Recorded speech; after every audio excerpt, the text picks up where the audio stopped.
Going live.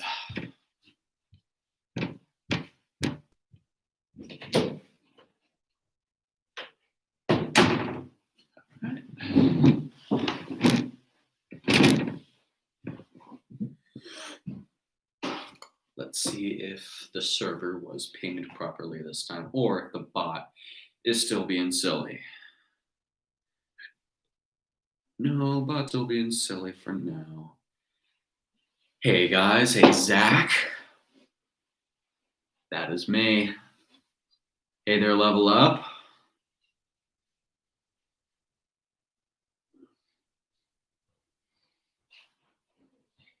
We have 4 people already. Welcome, guys.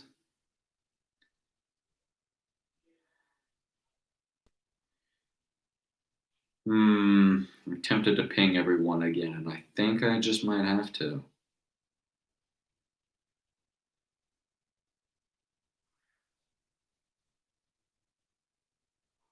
There. We live, but bot slow.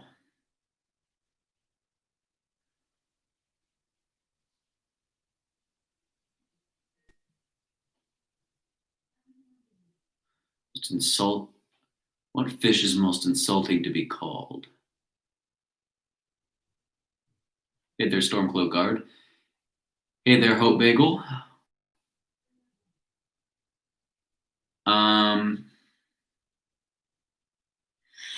What is that fish called? It is called the bony-eared ass fish. That is a real fish.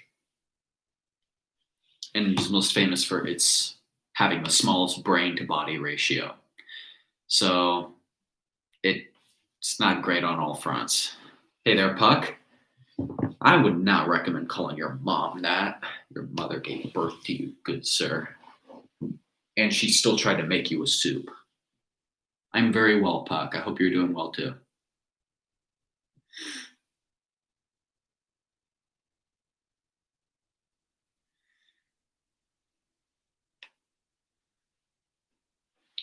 We have 5 folks so far.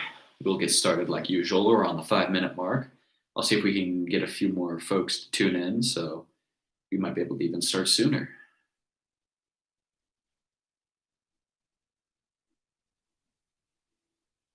Of course, the bot pings just a minute after It isn't Thursday. It's Wednesday where I am. No worries, Puck. Enjoy your movie. Hey there, Lucid Boar. Glad to have you here. Let's see.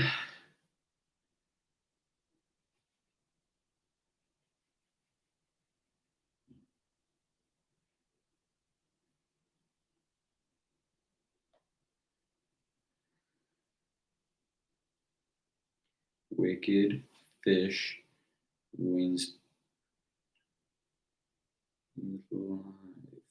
Smiley face. Hey there.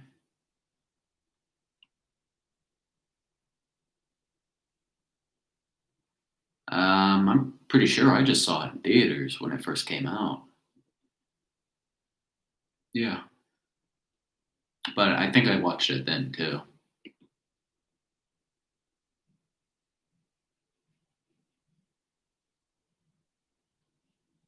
Pretty good movie. At least I think so. All right. In about 40 seconds, we'll get started. Wicked Fish Wednesday.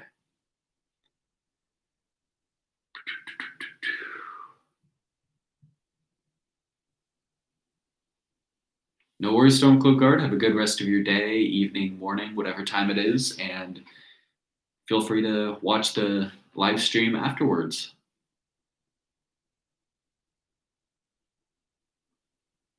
It was a pretty good experience. Weird movie, but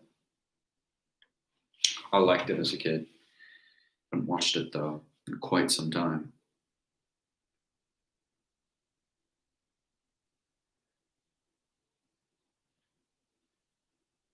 Somebody's asking for the link to Wicked Fish Wednesday.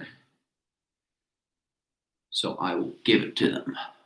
Hey there, Jimmy. Hey there, USB cable. Oh, I have done the Vampire Squid. That's actually one of the first episodes on the channel. I believe it was the second or third. Let's see. Oh, I'm curious what number it was. So I'll scroll all the way down on Ocean Mike Video. So, yep, it was episode 3. I was right. No worries, Jim. I'm grateful that you stopped by. Welcome, Spagine. Everybody say thank you, Spagine. He was the kind gentleman that made the intro to all my videos. Well, all my more recent videos. So everybody please give a big thank you to Spagine. Spanish partner for life, Mikey O'Sullivan. Glad that you stopped by, my friend.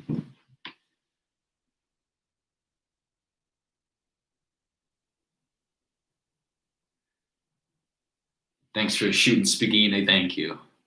Yep, he was my Spanish partner last year.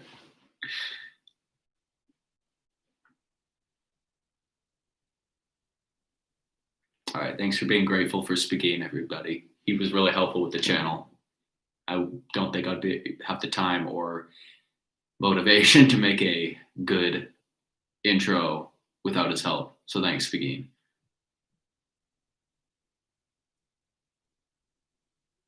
Traditional chants. All right. So it's time, fellas. Get your safety goggles ready because things are about to get wicked, fellas. Let's get started on Wicked Fish Wednesday. All right. So you guys know the drill for more common viewers, but for everybody else who might be new to the channel, Wicked Fish Wednesday is when we go live and you fellas ask me about mythical or prehistoric marine creatures, and I'll give you the lowdown about them. I'll give you facts, information, pictures, whatever you guys like. Also, I kind of treat these as a Q&A, so you guys can just ask me stuff or just have a conversation with me and I'll talk with you guys. I like these live streams to just chill with you guys and talk about stuff with an overall arching theme. So feel free to shoot in suggestions anytime.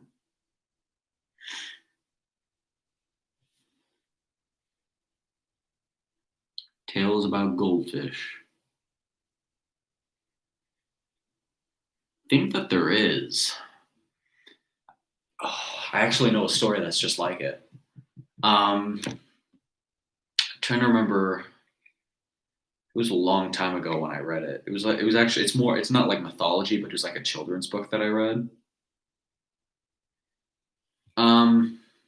It's technically not gold, but it was like the rainbow fish. If you guys ever read that as a kid or when you were younger, it was like a fish that had like special sparkly scales. And it was a children's book. It's not mythology. And basically it had like the most beautiful scales around. And then it was very selfish because of it, because it was more beautiful than all the other fish, or so it thought. But then it eventually had a wake-up call and began sharing its beautiful scales with everybody. Hey, Stewie. Welcome to the stream, my friend. We're doing Wicked Fish Wednesday, which is talking about mythical or prehistoric or folklore marine creatures. So just ask me about something you'd like to know more about, or just ask me questions about anything, and I'll tell you all about it.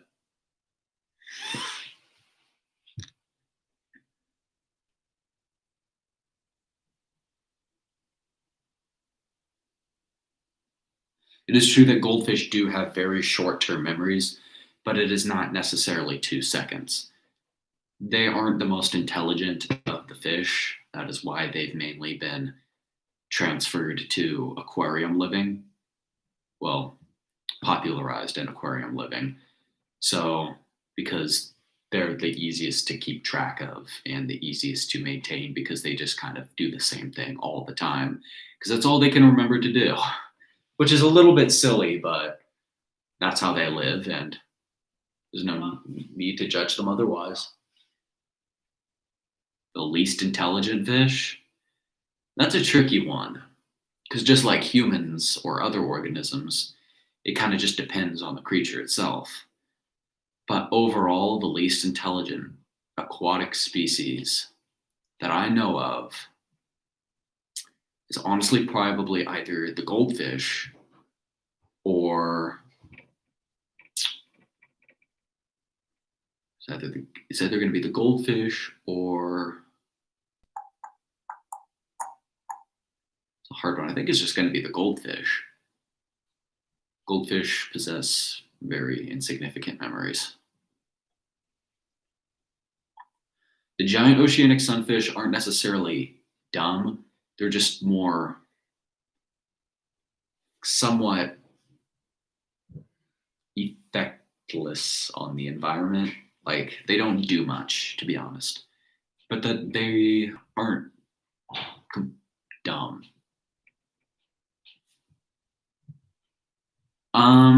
I don't really do much freshwater stuff. This is more of a marine-based channel, but you can ask your question if you like. I don't see why not.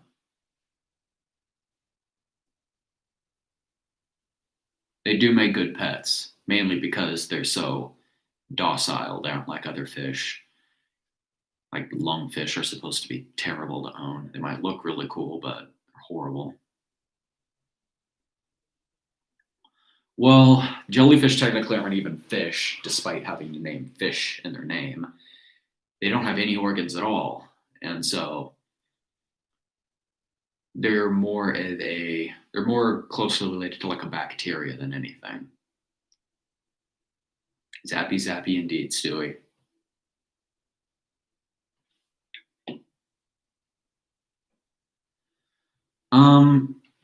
I wouldn't do that because jellyfish, they rely a lot on osmosis or a process very similar to osmosis. So it isn't great to keep them in smaller containers. If you happen to have a very large container, like the size of a small room or a closet, then by all means put them in there. But the jellyfish, they kind of belong out in the seas. Oh, I have done the Mososaurus, but since you're asking, I would love to tell you more about it. So the Mososaurus is not actually a fish at all, or it wasn't a fish. It was actually a reptile. And the reason why they say that the megalodon is the largest fish is only because the Mososaurus is a reptile. Mososaurus is actually just as large and sometimes even a little bit larger than the megalodon on average. But they happened to be reptiles that lived in a massive lake in North America back before the continents split more. And they had double hinged jaws, which are basically like crocodilian maws, but to a massive scale.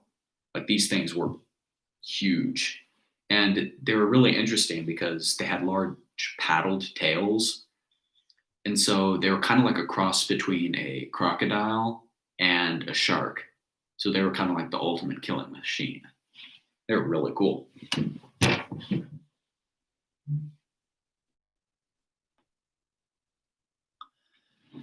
The first fish to start looking at land, well, that would honestly be reptiles.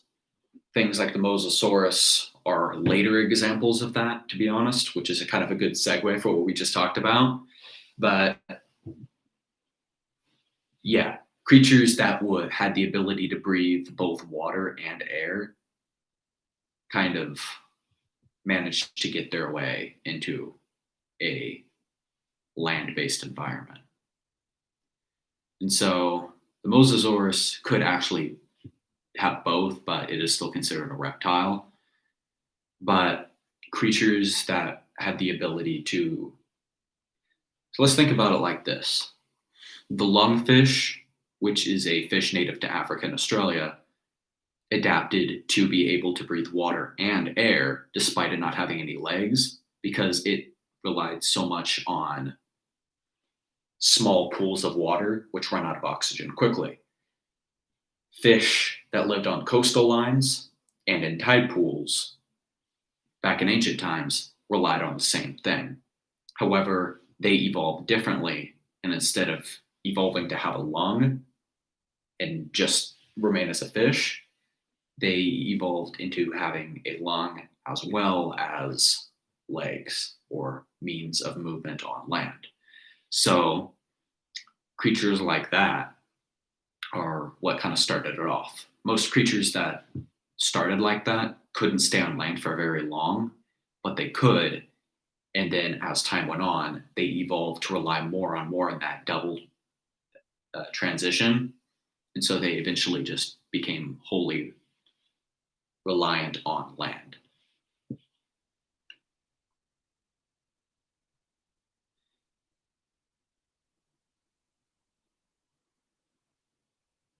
Not all jellyfish do hurt. Actually, the majority of jellyfish do not sting. However, they get a bad rap because of ones like the blackened sea nettle or just the sea nettles in general, comb jellies, the box jellyfish, of course, lion's mane. Large or stinging ones like that are dangerous. However, the majority of jellyfish, species do not sting. However, I still do not recommend getting a lot of jellyfish species because they rely a lot more on oceanic environments like algae populations. So it's very hard to maintain them in an aquarium or a fish tank. Really, Mom? I don't need.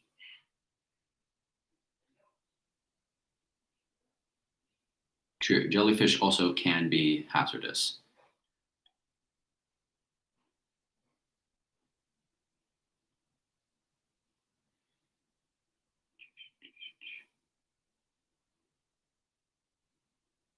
I have done the koi fish. It was in a fish of the day, actually. I think it was just linked in the Discord the other day, so you won't have to scroll up too much, actually.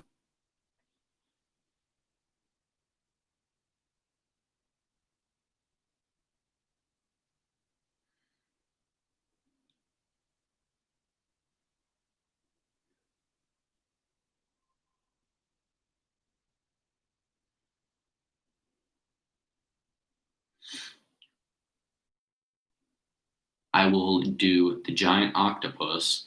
Do you mean the giant squid, or do you mean the giant octopus? Those two kind of get mixed up. So whichever one, though, I'll do. But first, I will talk about a deep sea fish. So I'll talk about the goblin shark first, since that is also a prehistoric fish too. They have been around for about 200 million years, and they're not actually, despite their scary appearance, very slow moving creatures. They're very dull, and their bodies are just meant for slow drifting, and they aren't very good hunters. However, they make up for this in their unique jaw. You might be able to tell by looking at it that it's kind of pushed outwards and looks a little bit weird, which is actually good for them because their jaw is able to almost kind of launch out a few inches, like quite a few inches, and grab prey that's in front of it. Since it can't move very fast on its own, it relies on its jaw to shoot out quickly and grab prey. So that is one of my favorites because of that unique feature.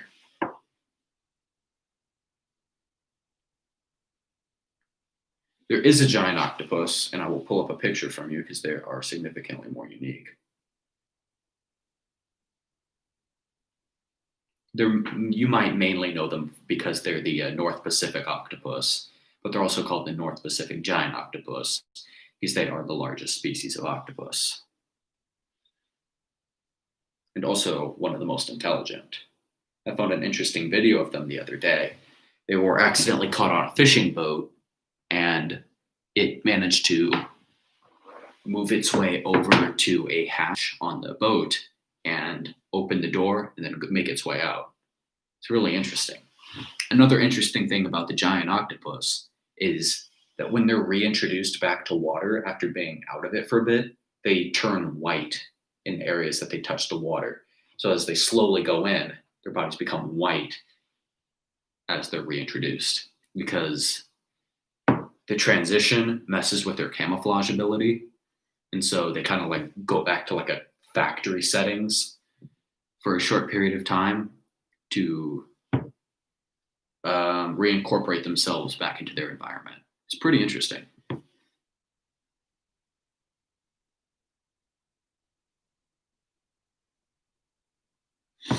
I have not heard about the California upsurge of goblin sharks, but it wouldn't surprise me if something like that happened. Deep sea creatures are often moved in their habitats due to earthquakes or seismic events, and it wouldn't surprise me if one just happened to push them a little bit closer to the coastline. So it's not impossible, but I have not personally heard about that.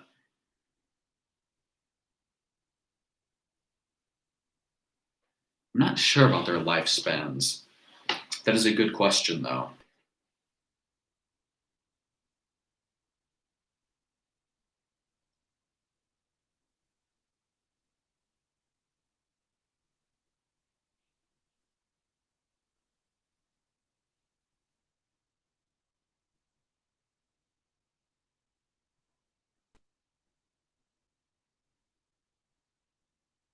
Granulidodone. Granulidone. Granulidone bora pacifica. The Granulidone bora pacifica is actually the longest living one. It guards its eggs for like almost 5 years. Kind of forgot about that one. They're deep sea octopus, by the way. The one that I just mentioned. The Granuladelia pacifica.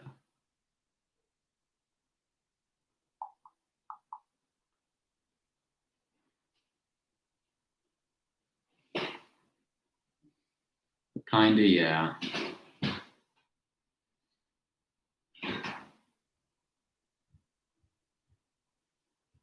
I get that question a lot. And it has and always will remain, probably, the whale shark. And big blue fish, of course. Big blue fish will always be my favorite fish. But the whale shark is really cool to me.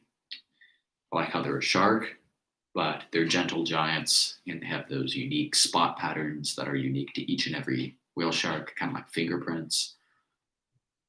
And they're just really cool. I like filter feeders, and especially ones that are as majestic as those.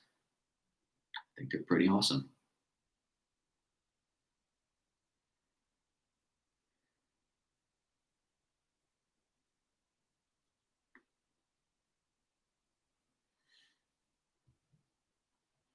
Got any more questions or suggestions, fellas? By all means, USB cable.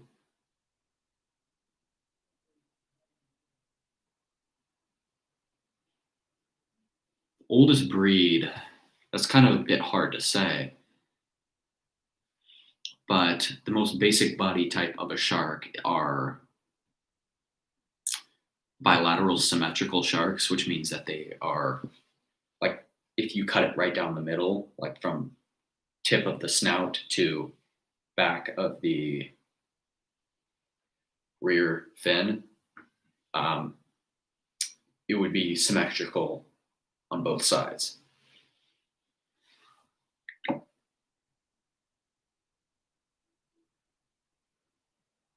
The Magoog joke, you'll have to, it's in the Discord, you can check the pins of the general chat. And basically, it was Carl, one of my admins and friends, came up with it kind of. It basically stands for My Google Government, but he kind of over time abbreviated it more and more and more until it was Magoog. And then Magoog kind of stuck for a while until the bot decided it didn't want to do Magoog anymore. And so now Magoog is gone, and now everybody's very sad. The scariest ocean creature? That's a tricky one. It all kind of depends what you're scared about or scared of. Like some people are scared of eels. So some people might say they're scared of the moray eel because they're long, vicious, shark teeth. Or some people are afraid of sharks. So they might say like the tiger shark or the goblin shark because the goblin shark looks really scary. or some people might say a jellyfish because they're are I'm very afraid. Like in the ocean, I'm probably scared of lion's mane jellyfish because like they're as big as whales, they're as long as whales, and they're really stout. Like they're meters across, probably the size of my table, and they're so long. So I feel like if you get stuck in one, it would just be bad news. So those are some of the scariest ones that I could think of. It all kind of depends on how your brain works, though. And so, to answer your question about what creature makes me angry, Zach, I'd have to say lionfish. Lionfish make me very upset. They're an invasive species that has done massive destruction to the environments of oceanic habitats, and it is no good. Very destructive creatures. I do like frogs. Frogs are really cool. However, I do not know much about frogs, to be honest. I'm more of a ocean guy myself, if you know what I'm saying. All right, see you, USB cable. Thanks for tuning in. Good night, fella.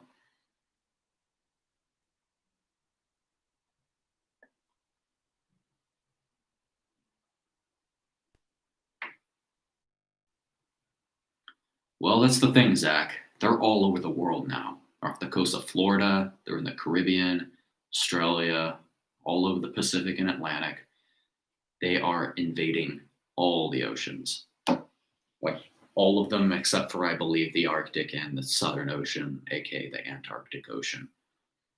Because they can basically make their home anywhere in a temperate waters.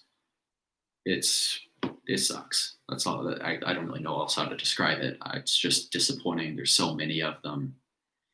Fishermen are encouraged that if they catch them to just keep them and sell them to like fish markets because they are edible if prepared properly. I've personally tried them a couple times. I had lionfish tacos when I was in the Caribbean with my family, but they can be eaten. However, they don't have any natural predators or very, very few natural predators. And so they overpopulate really easily and kind of overtake the territory of other fish, which eliminates a lot of biodiversity in climates. So, which causes reefs and anemones to die, and it's just not good at all.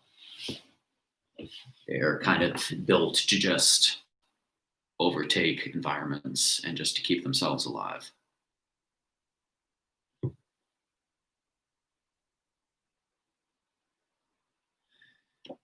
That's the thing. I'm not entirely sure how they managed to explode in population.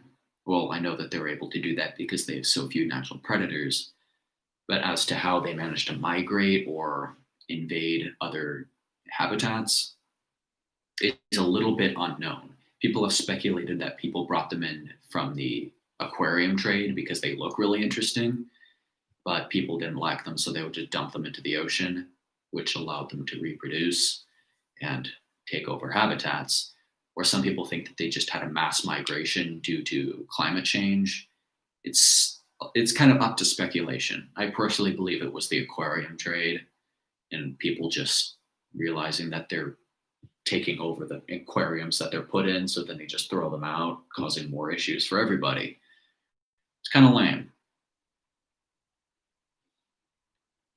I would not recommend that, Zach. Do not do that. The reason why they're so dangerous to environments is because they have venomous spines covering their entire body. So that's why they have so few natural predators, because nothing can really bear to eat them or fend them off. Like not even the mighty giant trevally is able to bash its way past them, because if it bashes it, then it'll get really hurt due to the spines. So do not punch them. If you see them, I recommend trying to get a net or properly research catching methods so you can safely try to catch them and keep your local environment safe from invasive species. No problem, Cami. I'm glad that I helped somehow.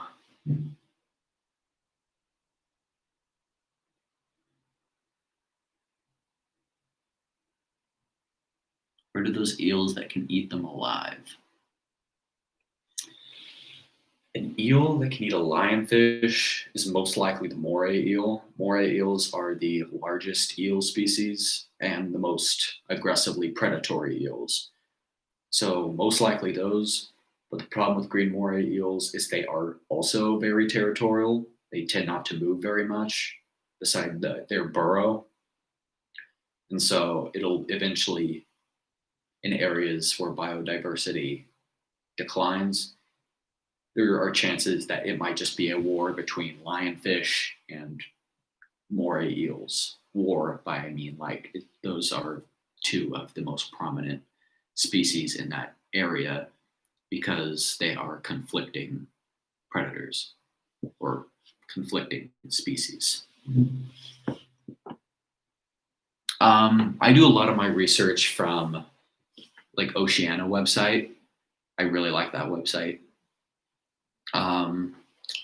A good amount of the stuff I know myself just from research that I did past. National Geographic is also very helpful. But I also got a lot of my information memorized from documentaries like Our Blue Planet or Our Blue Planet 2, and even the most recent one, Our Planet, all narrated by David Attenborough, who is an amazing wildlife advocate. He's a big inspiration for me. I thank him a lot for his contributions to environmental preservation. Yeah, that is kind of interesting, but it isn't good because it'll only eliminate biodiversity.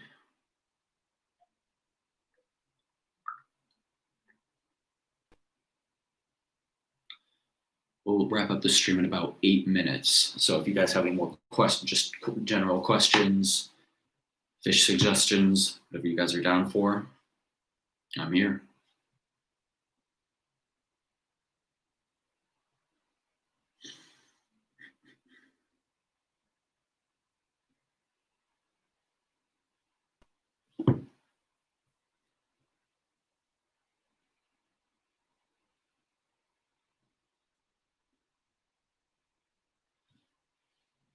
One of the things that I have been in depth researching personally are Sophonophores. I apologize for talking about them again, but they are a passion of mine because I believe that those are the species that will most likely be at the bottom of the ocean or areas that we have not yet discovered, since they are somewhat like jellyfish in the sense that they look like jellyfish and they preserve themselves in the same way jellyfish do. However, they are not single cell organisms or single organisms. They are a collection of thousands of organisms called Sophonophores that form a collective hive mind in a massive like string-like colony. And so they all work together in tandem. And because of this, they are able to survive in just about any environment. So I've been researching those a lot and kind of comparing and contrasting the different types of Sophonophores found to kind of make estimates or guesses of what type of Sophonophores could be found, what other types of Sophonophores could be found, and what type of Sophonophores will be found deeper or in colder / unexplored environments.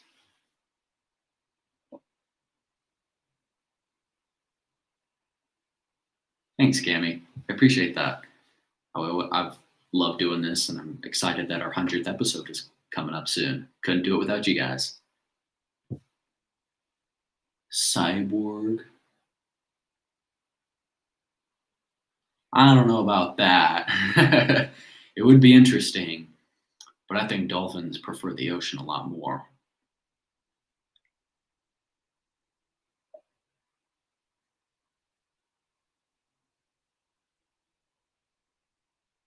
I have heard of that level up. That's kind of like how you think about it. That's kind of how new dog species are found. Like breeding like a Shih Tzu and a Poodle, you get a Shih Tzu, which is the dog that I have. Fish do that occasionally, naturally, but it's a lot more uncommon because fish anatomy is significantly more reliant on their instinct, whether more than outside forces interacting with them. So it is possible, but it is not as common. You know what I'm saying?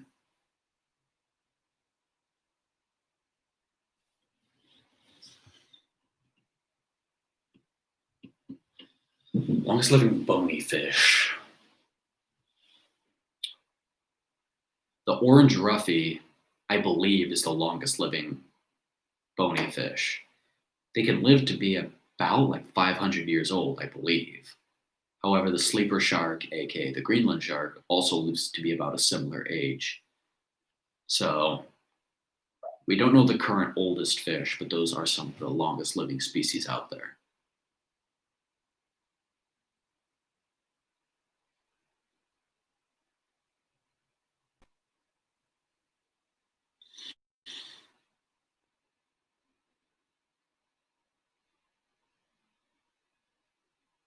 I love dogs too, Zach. Um, Most like a dog, probably an octopus. They're the most intelligent, or one of the most intelligent oceanic creatures, and they're very curious. They kind of like to grab on to unknown creatures such as humans, and they're very intuitive. They like to learn, and they will recognize other people. However, they, much like dogs, have significantly shorter lifespans. So attachments can be a little bit heartbreaking.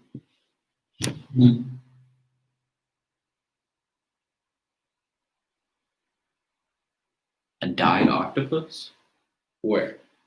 Oh, this? Oh no, this is just a toy jellyfish that I have that fell over. It has a. I was able to keep it up for weeks, but then all of a sudden it just decided to fall one day, and it's been very picky on staying up. No, I don't have any dead ocean life in my house, at least. These are all just little toys or models that I've kept throughout my years.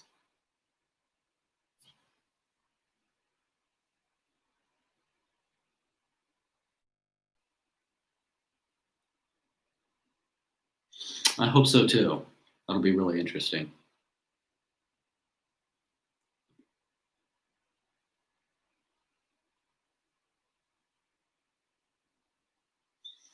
All right, wrapping up on stream closing time.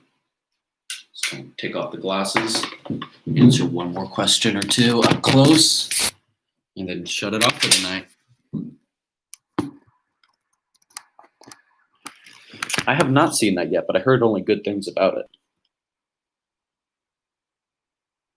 I agree. That's the interesting thing to think about, because they're able to be so smart in just a couple of years that they're alive.